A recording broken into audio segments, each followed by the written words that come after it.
മാല്യങ്കര എസ്.എൻ.എം. കോളേജിലെ പൂർവ്വ വിദ്യാർത്ഥികളുടെ സാഹിത്യ കൂട്ടായ്മയായ സാഗ റൈറ്റേഴ്സ് ഫോറവും കോളേജിലെ മലയാള വിഭാഗവും ചേർന്ന് സംഘടിപ്പിച്ച സാഹിത്യോത്സവം 3-ാം പതിപ്പ് സിനിമാ സംവിധായകൻ ബ്ലെസ്സി ഉദ്ഘാടനം ചെയ്തു. സംഭാഷണത്തിൻ്റെയും വാക്കുകളുടെയും സാഹിത്യത്തിൻ്റെയും ഒക്കെ ഉസ്താദുക്കളായി ഞാൻ മനസ്സിൽ കണ്ടിട്ടുള്ള ആൾക്കാരെ ഇരുത്തിക്കൊണ്ട്, പ്രത്യേകിച്ച് പിയേഴ്സൺ സാറിനെ പോലുള്ള ആൾക്കാരുടെ മുന്നിൽ ഞാൻ സംസാരിക്കുക എന്ന് പറയുന്നത് എന്നെ സംബന്ധിച്ചിടത്തോളം വലിയ പ്രയാസമുള്ളൊരു കാര്യമാണ്. എങ്കിൽ പോലും ഞാൻ ഇങ്ങോട്ട് എറണാകുളത്ത് നിന്ന് വണ്ടി ഓടിച്ചു വരുന്ന സമയത്ത് ഞാൻ ആലോചിച്ചു, സാഹിത്യോത്സവം 1/4 നൂറ്റാണ്ടിൻ്റെ അവസാന സമയങ്ങളിലൂടെ സഞ്ചരിക്കുന്ന ഒരു സമയത്ത് ഏറെ സന്തോഷം അനുഭവിക്കുന്ന ഒരു നിമിഷങ്ങളാണ്. കാരണം ഞാൻ 3-4 ആൾക്കാരെ ഒഴിച്ച് ബാക്കിയുള്ളവരെല്ലാം എൻ്റെ ജീവിതത്തിൽ ആദ്യമായി കാണുന്ന മുഖങ്ങളാണ്. അതാണ് ഏറ്റവും വലിയ സന്തോഷം. കാരണം നിങ്ങളുടെ മുഖത്തിൻ്റെ സൗന്ദര്യം, നിങ്ങൾ പ്രദർശിപ്പിക്കുന്ന പുഞ്ചിരി, ഇതൊക്കെ മനുഷ്യനോട് നൽകാവുന്ന ഏറ്റവും വലിയ അനുഭവമായിട്ടാണ് എനിക്ക് തോന്നിയത്. അതുകൊണ്ട് തന്നെ ഞാൻ വന്നപ്പം എനിക്ക് കിട്ടിയ പൂച്ചെണ്ട് ഞാൻ പ്രിൻസിപ്പളിന് കൊടുത്തു, വേറൊന്നും കൊടുക്കാനില്ലാത്തതുകൊണ്ട്. അപ്പോൾ മനുഷ്യർ തമ്മിലുള്ള ഒരു കൂട്ടായ്മയുടെ പ്രത്യേകിച്ച് സാഹിത്യത്തിൻ്റെ സൗരഭ്യം അനുഭവിക്കുന്ന ഒരു അന്തരീക്ഷത്തിൽ കൂടി വരുവാനും ഒട്ടും യാഥാർത്ഥ്യമല്ലതും മനസ്സിൻ്റെ ഒളിയിടങ്ങളിൽ കിടക്കുന്ന ചില ആശകളും ആഗ്രഹങ്ങളും മോഹങ്ങളും ഒക്കെ വാക്കുകളായി പ്രസരിപ്പിക്കുകയും ഒക്കെ ചെയ്യുന്ന ഒരു സാഹിത്യ സംവാദം, സാഹിത്യ ഉത്സവം. ഞാൻ പറഞ്ഞ ചിലർക്കൊക്കെ മനസ്സിലായിട്ടാണെന്ന് വിചാരിക്കുന്നു.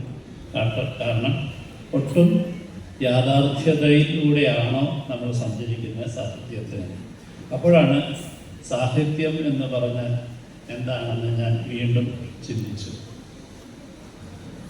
കുറച്ച് അക്ഷരങ്ങൾ അടുക്കോടുകൂടി വാക്കുകളാക്കി ഭംഗിയായി അവതരിപ്പിക്കുന്നത് സാഹിത്യം ആകുന്നു. അല്ലെങ്കിൽ അങ്ങനെ അവതരിപ്പിക്കുമ്പോൾ തന്നെ സാഹിത്യത്തിൽ വ്യത്യസ്തമായ അവസ്ഥകളുണ്ട്. താളങ്ങൾക്കനുസരിച്ച് കഥയും കവിതയും ആത്മകഥയും ചരിത്ര പഠനങ്ങളും യാത്രാ വിവരണങ്ങളും അങ്ങനെ ഒരുപാട് അക്ഷരങ്ങൾ കൊണ്ട് തീർത്ത് വയ്ക്കുന്ന ഒരുപാട് അനുഭവങ്ങളിലൂടെ വായനക്കാരനെ കൂട്ടിക്കൊണ്ടു പോകുന്ന ഒരു രീതി, അതാണോ സാഹിത്യം? സാഹിത്യം സംസാരിക്കുന്നത് സുനിൽ സാറൊക്കെ എനിക്കൊന്ന് എഴുതുന്നതിനേക്കാൾ കൂടുതൽ ഭംഗിയായി സംസാരിക്കാൻ, അപ്പം നമുക്ക് കേൾക്കാൻ പറ്റുന്നത്, ഇപ്പം നല്ല പാട്ട് ഉച്ചയ്ക്ക് വരുന്ന ശരത്ത് എഴുതുന്ന പാട്ടുകൾ, അത് കേൾക്കാൻ കഴിയുന്നുണ്ടല്ലോ. അപ്പം എന്താണ് ഒരു സാഹിത്യം എന്ന് പറയുന്നത്? അതുകൊണ്ട് തന്നെ ഇതിനൊരു പ്രാദേശികതയുണ്ടോ, ഒരു ഭാഷയുണ്ടോ, ഒരു ഭാഷ ആവശ്യമാണോ എന്നൊക്കെ തോന്നുന്ന തരത്തിൽ ഞാൻ കുറച്ചും കൂടെ എൻ്റെ ചിന്തകൾ ദൃശ്യങ്ങളുമായി ചേർന്ന് വെക്കുന്നത് കൊണ്ടായിരിക്കാം ഞാൻ ഈ ലിറ്ററേച്ചറിനെ ആ രീതിയിലൂടെ ചിന്തിച്ചു തുടങ്ങാനുള്ള കാരണമെന്ന് എനിക്ക് തോന്നുന്നു. അപ്പോഴാണ് എനിക്ക് തോന്നിയത്, എല്ലാവർക്കും വേണമെങ്കിൽ ഒരു കഥ ഉണ്ടാക്കാൻ പറ്റും. കാരണം എൻ്റെ കഥയും എൻ്റെ ജീവിതവുമല്ല മറ്റൊരാൾ, വിപിൻ്റെ ജീവിതമല്ല ഇന്നത്തെ എൻ്റെ രാവിലത്തെ അനുഭവം. വിപിൻ രാവിലെ ഒരു ടാക്സി വണ്ടിക്കായി കാത്തു നിന്ന നിമിഷങ്ങളല്ല, അല്ലെങ്കിൽ ഷാജികുമാർ യാത്രക്കിടയിൽ ട്രാഫിക്കിൽ പെട്ട അവസ്ഥയല്ല, വളരെ സുഖകരമായി എനിക്ക് അയച്ചു തന്ന എൻ്റെ വഴിയിലൂടെ ഞാൻ സഞ്ചരിച്ചത്. അവർക്ക് ചിലപ്പോൾ അവരുടെ മനസ്സിനെ ആ രീതിയിൽ കൊണ്ടുവരാൻ പറ്റിയില്ലെങ്കിൽ ഈ ഇന്നത്തെ ദിവസങ്ങളിൽ, കഴിഞ്ഞ കുറേ ദിവസങ്ങളിലായിട്ട് ഏറ്റവും സുഖകരമായി സാഹിത്യത്തിനെ കുറിച്ചോ മറ്റു കാര്യങ്ങളെക്കുറിച്ചോ അല്ലെങ്കിൽ മറ്റൊരു ബാധ്യതകളും ഇല്ലാതെ ഞാൻ വെറുതെ എൻ്റെ മനസ്സിനെ ഇങ്ങനെ അഴിച്ചുവിട്ട് അയഞ്ഞ അവസ്ഥയിൽ ഇങ്ങനെ ഒരു ഉണങ്ങാനിട്ടിരിക്കുന്ന ഒരു തുണി ഇങ്ങനെ കാറ്റിനനുസരിച്ച് ഇങ്ങനെ ഉലയുന്നത് പോലെ ഞാനിങ്ങനെ ചുമ്മാതെ ഇങ്ങനെ ചിന്തിക്കുകയാണ്. അപ്പോൾ സാഹിത്യം എന്ന് പറയുന്നത് ഓരോ മനുഷ്യർക്കും വ്യത്യസ്തമാണ്. നേരത്തെ ഇവിടെ സൂചിപ്പിച്ച പോലെ ഒരു എഴുത്തുകാരൻ അനുഭവിക്കുന്നത്, എഴുത്തുകാരൻ നമ്മളോട് പറയാൻ ശ്രമിക്കുന്നത്, നമ്മൾ ഓരോരുത്തരും വ്യത്യസ്തമായ ബിംബങ്ങളിലൂടെ അതിനെ കാണാൻ ശ്രമിക്കുമ്പോഴാണ്. ആ ശ്രമിക്കുന്ന അത് കൃത്യമായി ഇങ്ങനെ മാത്രമാണെന്ന് ഞാൻ പറഞ്ഞതാണ് ആടുജീവിതം. കാരണം അതിൻ്റെ നിങ്ങളുടെ ഭാവനയെ അതായിരുന്നു ഒരു എഴുത്തുകാരനിൽ നിന്ന് ഒരു ചലച്ചിത്രകാരൻ്റെ വെല്ലുവിളിയായിട്ടൊക്കെ തോന്നി. ഇവിടെ എനിക്ക് സ്വാഗതം പറഞ്ഞപ്പോൾ അത് പറയുന്നുണ്ട്. അപ്പോൾ ഞാൻ ഈ പെട്ടെന്ന് ഇവിടെ ഓർക്കുന്നത്, ഞാൻ പത്മരാജൻ സാറിനോടൊപ്പം വർക്ക് ചെയ്തുകൊണ്ടിരുന്നൊരു ആ സമയത്താണ് കലാകൗമുദിയിൽ ആഴ്ച അറുതി എന്ന് പറഞ്ഞുകൊണ്ട് അദ്ദേഹത്തിൻ്റെ ഒരു ചെറുകഥ പ്രസിദ്ധീകരിക്കുന്നത്. അപ്പോൾ നമ്പൂതിരിയുടെ അതിമനോഹരമായ വരകളാണ് കലാകൗമുദിയെ അന്ന് ഏറെ സമ്പന്നമാക്കിയിട്ടുള്ളത്. ഒരു വലിയ ഒരു ഇമ്പാല കാറും അതിൻ്റെ ചുറ്റുപാടും കുറേ നായ്ക്കളും ഒക്കെ ആയിട്ട് നിൽക്കുന്ന ഒരു ദൃശ്യം ഞാനിപ്പോഴും ഒരു 10-30 വർഷങ്ങൾക്ക് മുമ്പുള്ള ഓർമ്മയിൽ ഇപ്പോഴും നിൽക്കുന്നു എന്ന് പറയുന്നതാണ് ദൃശ്യത്തിൻ്റെ ഏറ്റവും വലിയ ഭംഗിയായിട്ട് എനിക്ക് തോന്നുന്നത്. അതിലെ അക്ഷരങ്ങൾ, വാക്കുകൾ ഞാൻ ഓർക്കുന്നില്ല, എങ്കിൽ പോലും പേര് മാത്രം ഓർക്കുന്നു. അപ്പോൾ ഇത് കണ്ടതിന് ശേഷം ഞാൻ ഈ കഥ വായിച്ചു.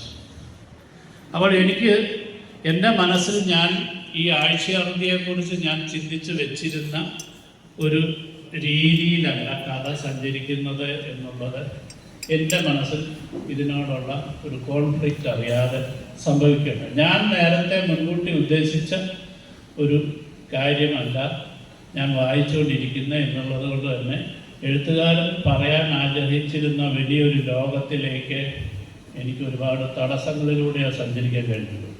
അപ്പോൾ ഞാനിത് പത്മനാഭൻ സാറിൻ്റെ അടുത്ത് പറഞ്ഞു, ഒരു ഇല്ലുസ്ട്രേഷൻ ചെയ്യുമ്പോൾ ആ ഇല്ലുസ്ട്രേഷൻ ചെയ്യുന്ന ആളുമായിട്ട് കഥ എത്രത്തോളം സംസാരിച്ചതിന് ശേഷമാണ് അതിന് ബിംബങ്ങൾ ഒരുക്കുന്നത്. അപ്പോൾ അദ്ദേഹം പറഞ്ഞു, പലപ്പോഴും അത് സാധിക്കാറില്ല. അപ്പോൾ ഞാൻ അങ്ങനെ ചെയ്യാതെ ഇരിക്കുമ്പോൾ ഉണ്ടാകുന്ന ഏറ്റവും വലിയ പ്രയാസം, ആഴ്ചയറുതിയുടെ പേജുകൾ മറിച്ച് നോക്കുമ്പോൾ കാണുന്ന വലിയ പടങ്ങൾ കണ്ടിട്ട് ഞാൻ വായിക്കാനായിട്ടിരുന്നപ്പം എന്നെ ഇത് രണ്ട് വഴിക്ക് കൊണ്ടുപോയി എന്ന് പറഞ്ഞു.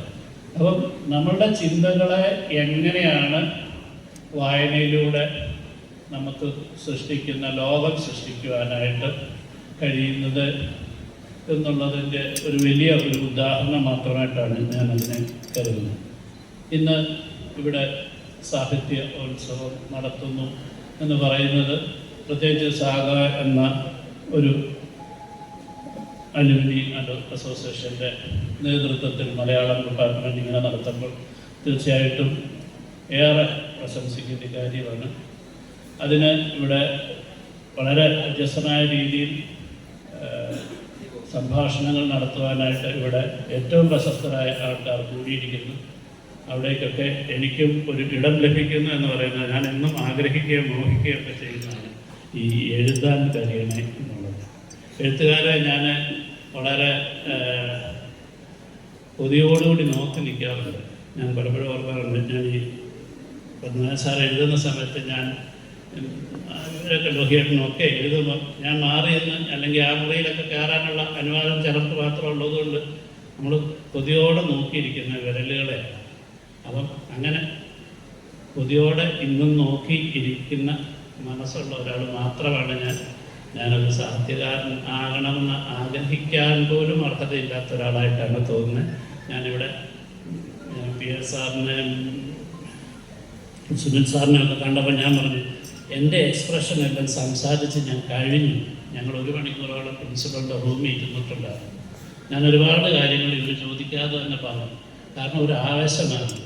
ഇവരെ ഇങ്ങനെ അടുത്ത് കിട്ടിയപ്പോൾ എനിക്ക് സംസാരിക്കാനായിട്ട് കഴിഞ്ഞു.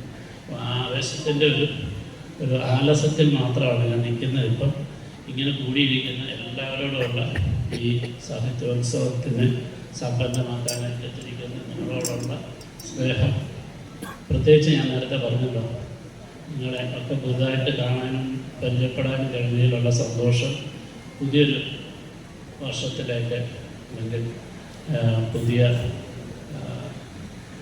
നിമിഷങ്ങളിലേക്കൊക്കെ നമ്മുടെ യാത്ര ചെയ്യുന്നവർക്ക് എല്ലാവർക്കും എൻ്റെ സ്നേഹ ആശംസകൾ അറിയിക്കുകയാണ്. ഇതിൻ്റെ ഔപചാരികമായ ഉദ്ഘാടനം അറിയിച്ചത്.